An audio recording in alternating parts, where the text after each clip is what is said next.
Why are people so scared of Hecate?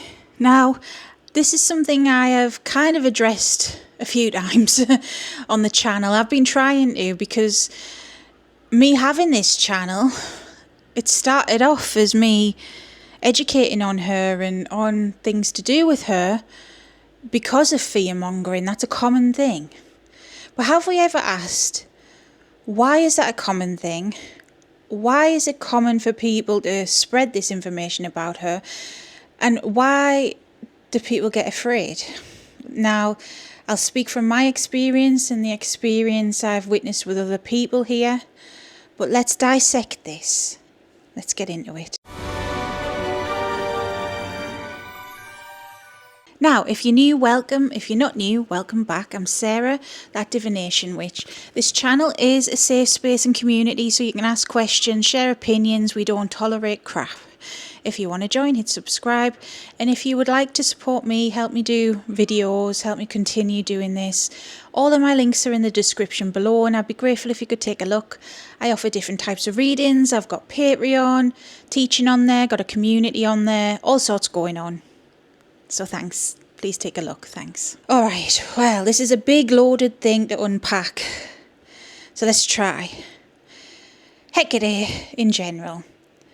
She is everything, okay? And I talk about her a lot on the channel. Over the years, as I've gotten to know her even more, I've realised that, yes, she's everything.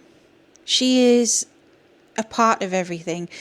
She is one face of the divine feminine being the creator, the cosmic womb from which we all came, the universe, other deities, other beings, like just everything. And Hecate is one name for that energy. And she is very ancient as a being, as a power, and she is known under many other names. Some off the top of my head are like Ereshkigal, Chaos, Tiamat, so many other beings, so many other names. That's just some off the top of my head. Now, if we look at the name Hecate though,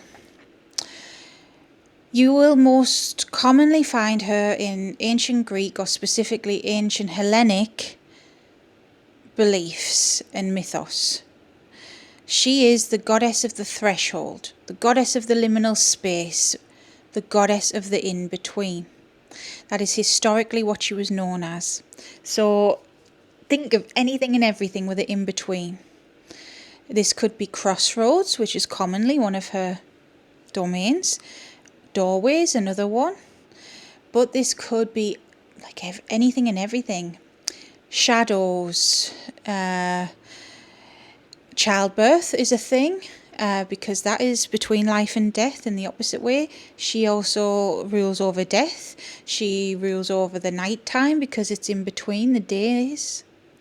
I know there's Nyx as well, but I feel, yeah, one and the same in a way. In between anything, you could zoom that in on such a level that, well, if you look at molecules, everything's made up of atoms and molecules, and therefore she's the energy in between. She's the fabric that keeps us holding together. She's the glue, the universal glue. And in her Hellenic guise, she was called on to make decisions on things. She is known as a goddess of justice because, for example, warfare, that's a liminal thing. You don't know who's going to win. She decides.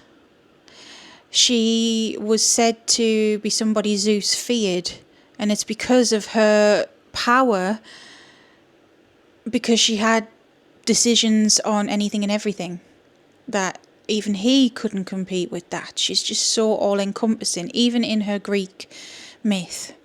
Now, she doesn't really come from Greece. She was adopted by the Greeks from Anatolia, and perhaps even before that.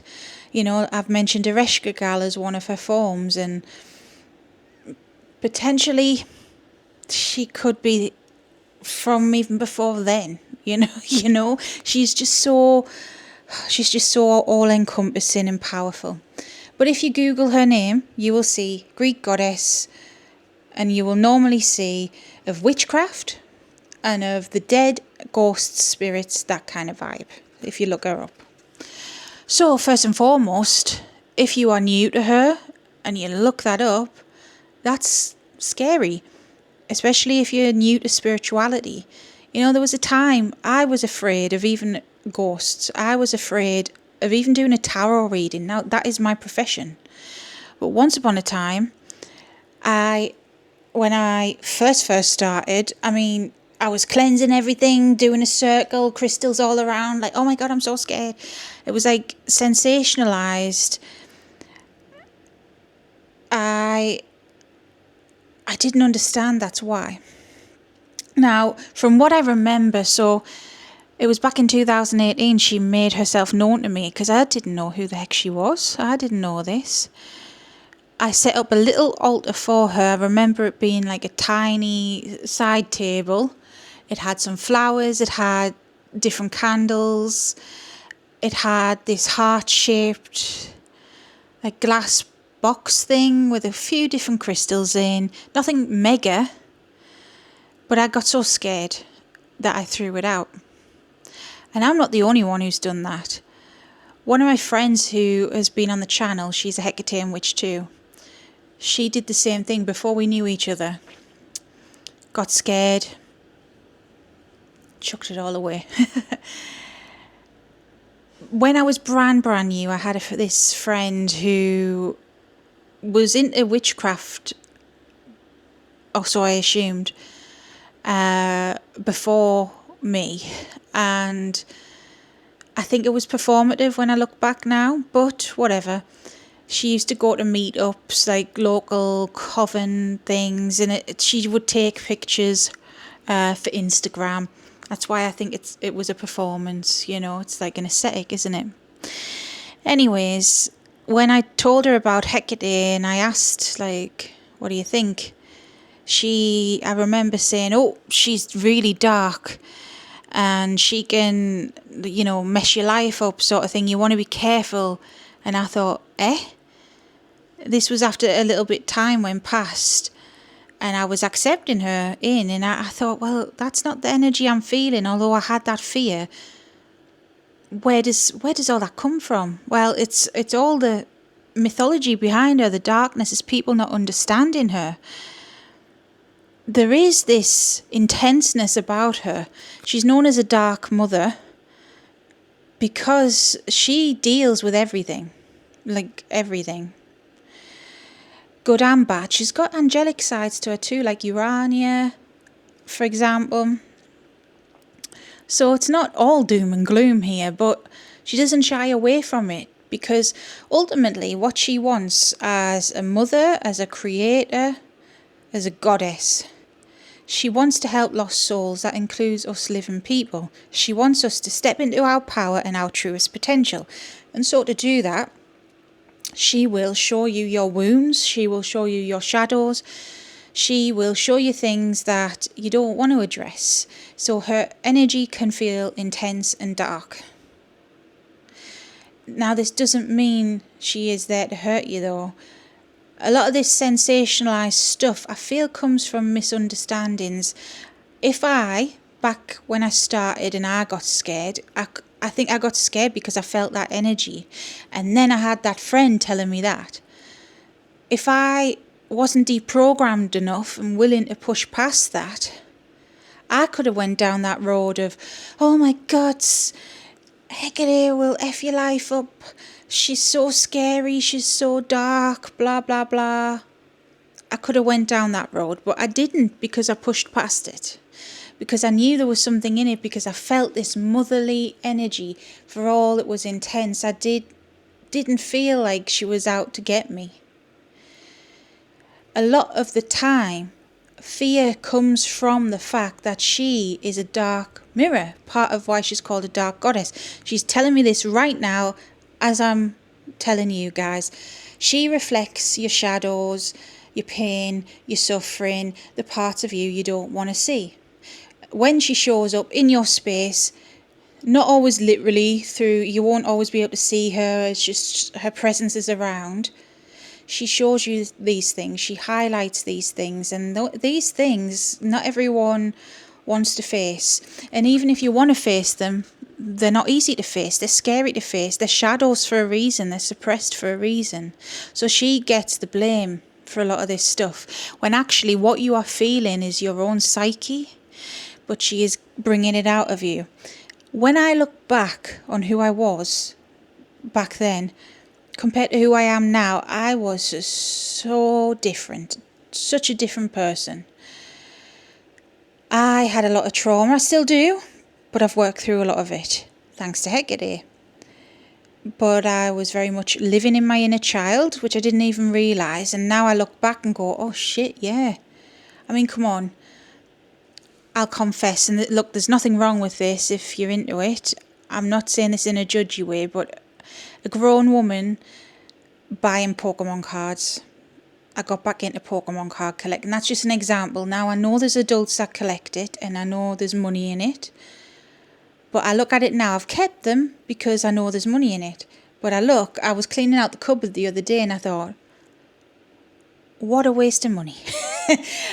But my inner child wanted it. My inner child felt nourished by that, I've always been a bit of a geek, but I was really in it for a while. That's just an example. There's things we do on a subconscious level we don't always realise that I didn't know I was so in that energy still because I'd been so hurt as a child. I was finally able to be a child because I couldn't when I was a kid. Couldn't. So I kind of was as an adult.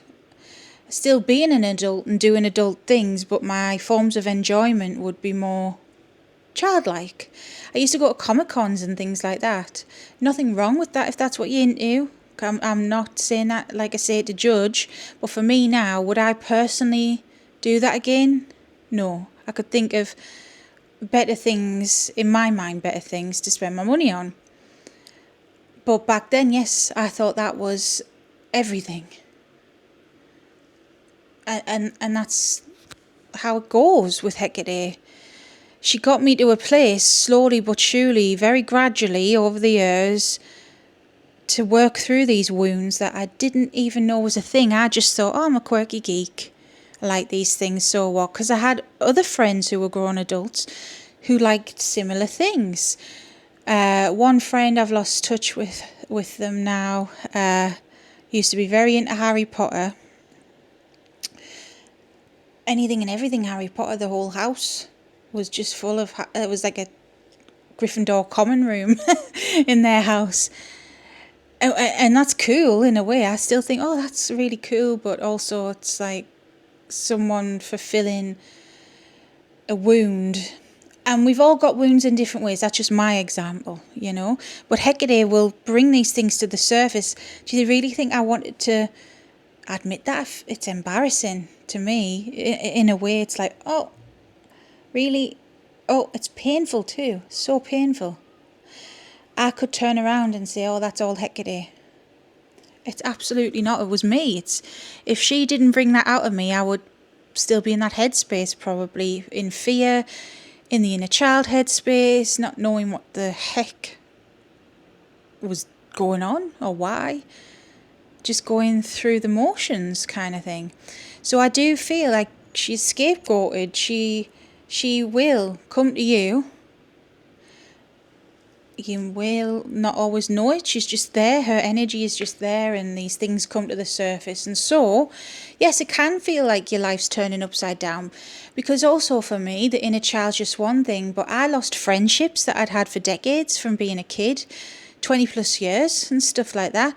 I lost jobs that I'd just accepted because it was a toxic comfort zone because the job paid well, and even though I hated my fucking life, working there, stressed all the time, I stayed.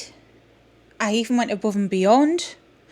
I did loads of overtime. I did a lot in that job, as an example, that I'd been in for decades. I never ever thought I would have left. Here I am now doing this full time. Now, touch wood, it's not always the easiest thing, of course not, but as time goes by, I'm sure there's more healing and more lessons that she will help me get through. But it's in hindsight we can look back, if you stay the course, and you think, wow, actually, that's what a mother should be. a mother should want you to be your truest self, not enable you, not just say everything's all right when it's not. She will hold that mirror up to you and she will get the flack for it. And that's a lot of where this comes from. Absolutely. People not ready or able or willing to face up to their own shit. Because it will be there whether you say, go away Hecate or not, you know. It will be there because it was there before she arrived and it will be there after unless you do something about it. She is a catalyst to bring that out. Now, speaking of the dark side of her being a dark mother and stuff, I think another reason why it's hard and scary to connect with her is because people take that the wrong way. I feel like it's equally being unhealed in a different way. Some people go to Hecate for the wrong reasons. And I know I've said time and again on the channel there's no right and wrong answers, because there isn't really.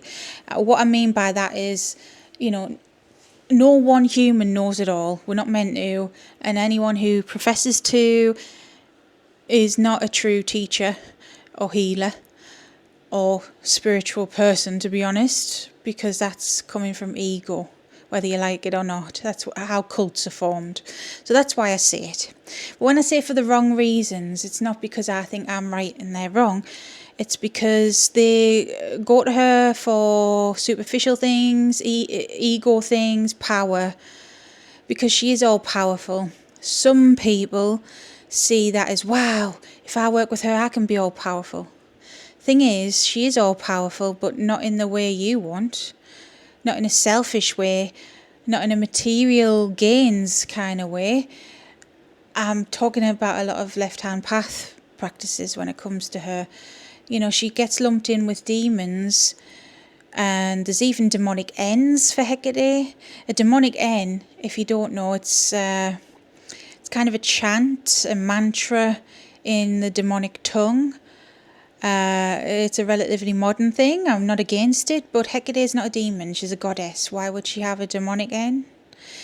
Still, whatever. You know, she is invoked by some practices in the same way as a demon would be, when she is much more than that. Way more than that. Even if you were just tapping into her more vengeful, darker aspects, she is still not just that. And yeah, she is so powerful, she doesn't need you to invoke her and do blood magic and pacts and all of that. I mean, there's, yeah, time and place. If that's your thing, cool. But if that's all you're doing, Hecate doesn't need that. She's so powerful. She's there anyway. So why would she need a drop of your blood? Why would she need a sigil to be activated and a demonic N to be chanted? She's beyond such concepts. A lot of the demons are as well, to be fair. But hey ho, that's just my opinion. However, that's an example I can give you, but a lot of those sorts of things, people are going into it for the wrong reason and just sitting and bathing in this darkness. And the thing is, she's not just darkness. There's a time and place for that, yes, but she is above such concepts. She's everything. So outsiders look at that and think that's all she is. And I think that's another way it can be so difficult to connect with her, because she's not, you know.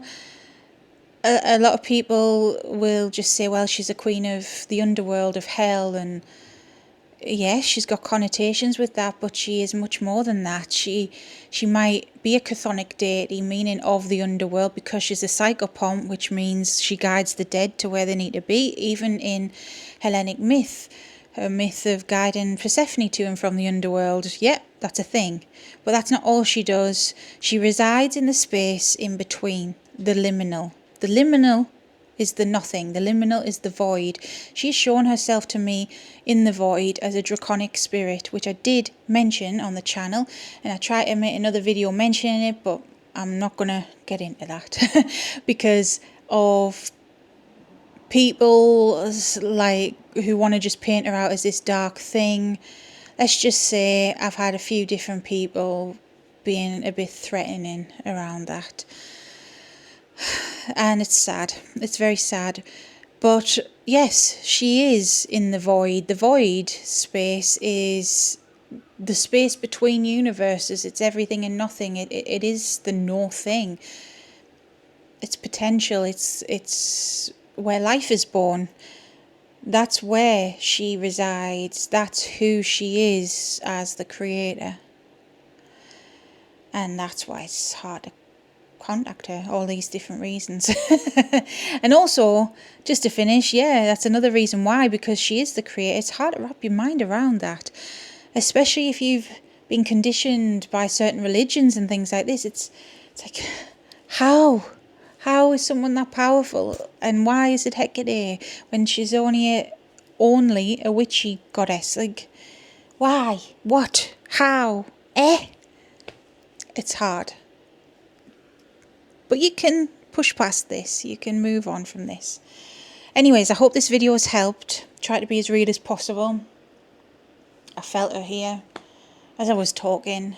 As I said, some of that I didn't even realise myself until I spat the words out. So there you go. Hope it helped. If you want to know more about Hecate, check out the channel. I've got over 100 videos about her. Hit subscribe. And until next time. Stay safe, stay witchy. Bye.